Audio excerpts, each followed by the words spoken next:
Decumus Scott sentou-se, ouvindo Liodes Jurus. O funcionário mal conseguia acreditar o quão gordo seu antigo colega na comissão de construção de Lord Atreus havia se tornado. O aroma picante do prato de carne assada diante de Scott derreteu.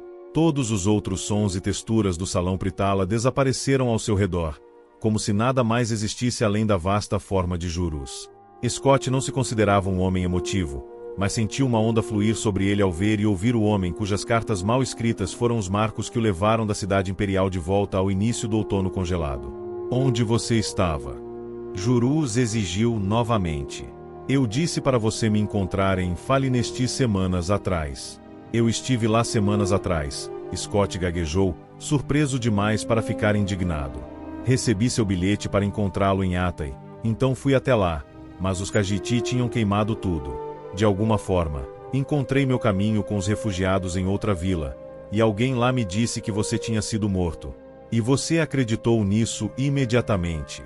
Jurus zombou. O sujeito parecia muito bem informado sobre você. Ele era um funcionário da comissão de construção de Lord Vanek chamado Reglius, e ele disse que você também sugeriu que ele viesse para Valenvood para lucrar com a guerra. Oh, sim, disse Jurus, depois de pensar um momento. Eu me lembro do nome agora. Bem, é bom para os negócios ter 2 representantes de comissões de construção imperiais aqui.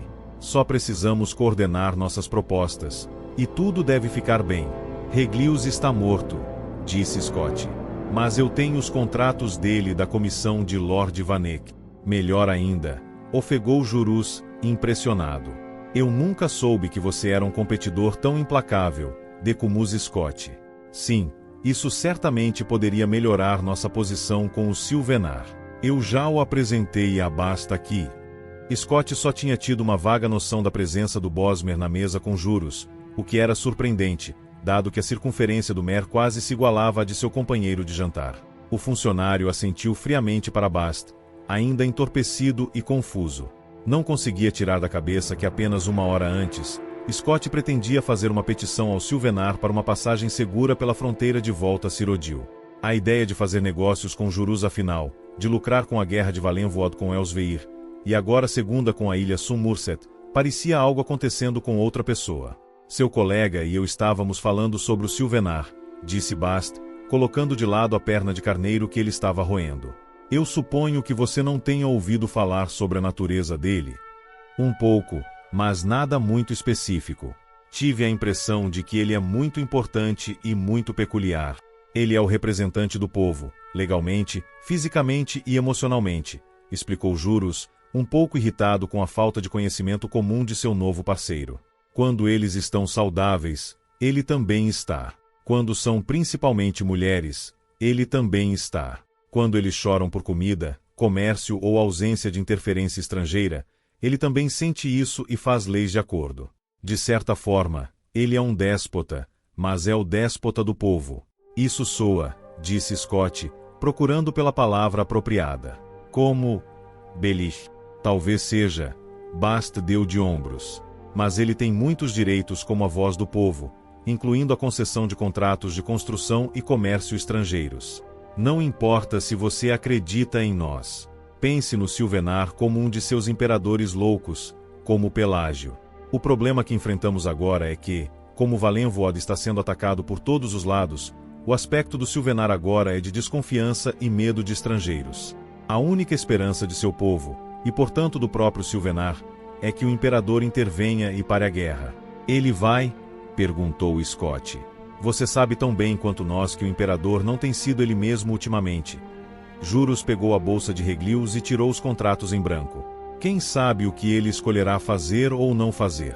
Essa realidade não é da nossa conta, mas essas bênçãos do falecido bom senhor Reglius tornam nosso trabalho muito mais simples. Eles discutiram como se apresentariam ao Sylvenar até a noite.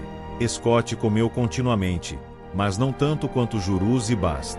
Quando o sol começou a nascer nas colinas, sua luz avermelhada através das paredes de cristal da taverna, Jurus e Bast partiram para seus quartos no palácio, concedidos a eles diplomaticamente em vez de uma audiência imediata real com o Sylvenar. Scott foi para seu quarto. Ele pensou em ficar acordado um pouco mais para ruminar sobre os planos de Jurus e ver qual poderia ser a falha neles, mas ao tocar na cama fria e macia, ele imediatamente adormeceu. Na tarde seguinte, Scott acordou, sentindo-se ele mesmo novamente.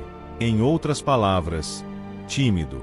Por várias semanas, ele tinha sido uma criatura empenhada em mera sobrevivência. Ele tinha sido levado à exaustão, atacado por várias feras da selva, morrido de fome, quase se afogado e forçado a discussões sobre antigas obras poéticas Aldmeri. A discussão que ele teve com Jurus e Bast sobre como enganar o Sylvenar para assinar seus contratos parecia perfeitamente razoável então. Scott vestiu-se com suas velhas roupas surradas e desceu as escadas em busca de comida e um lugar tranquilo para pensar. Você acordou, gritou Bast ao vê-lo. Devemos ir para o palácio agora. Agora, choramingou Scott. Olhe para mim. Preciso de roupas novas.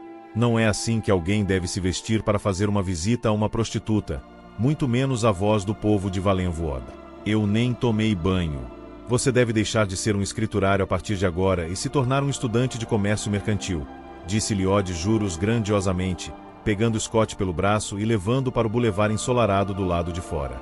A primeira regra é reconhecer o que você representa para o cliente em potencial e qual ângulo melhor lhe convém. Você não pode deslumbrá-lo com moda opulenta e porte profissional, meu caro rapaz, e seria fatal se tentasse. Confie em mim.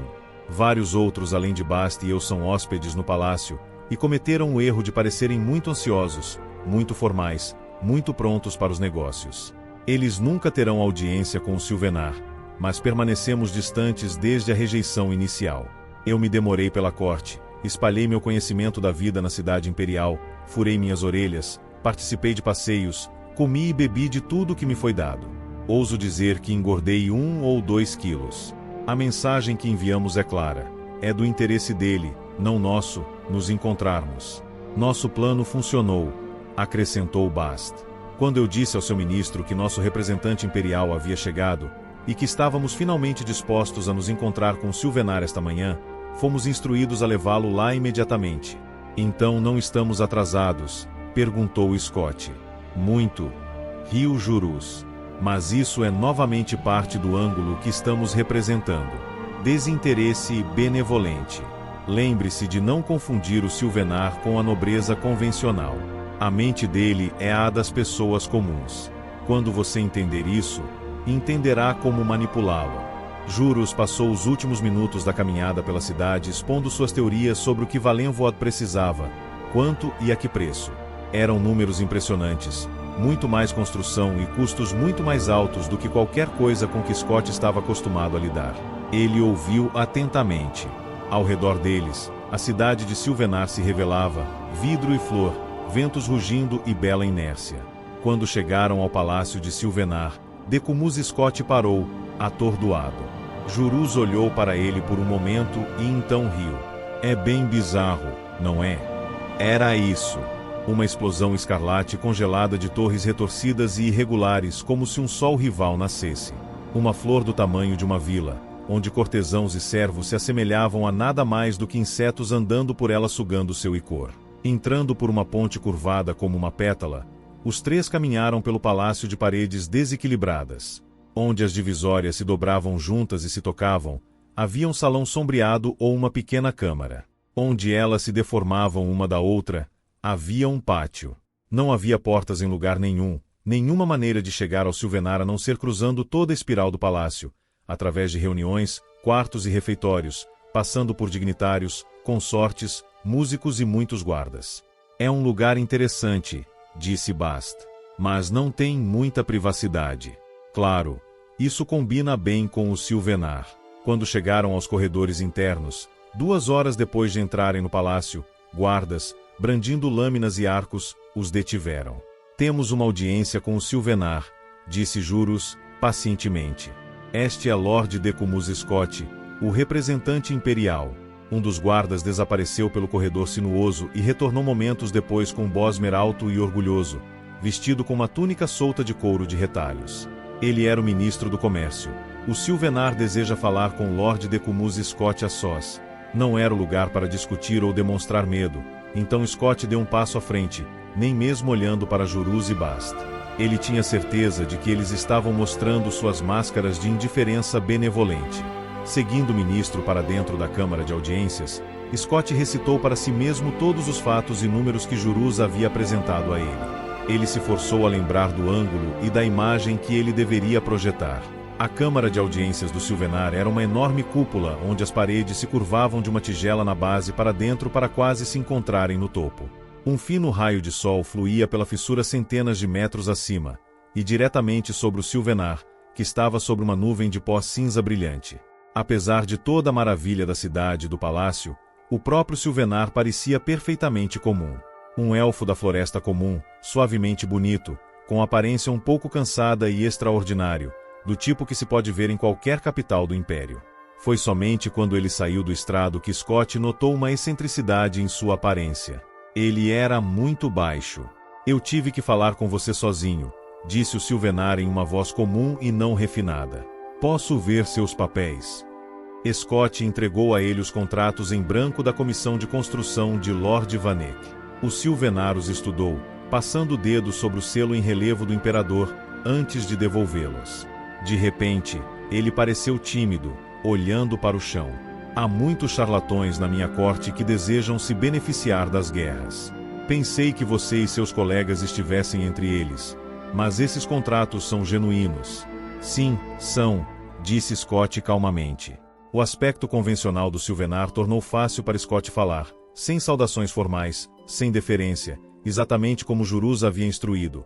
Parece mais sensato começar imediatamente a falar sobre as estradas que precisam ser reconstruídas, e então os portos que os Altmeri destruíram. E então posso lhe dar minhas estimativas sobre o custo de reabastecimento e renovação das rotas comerciais.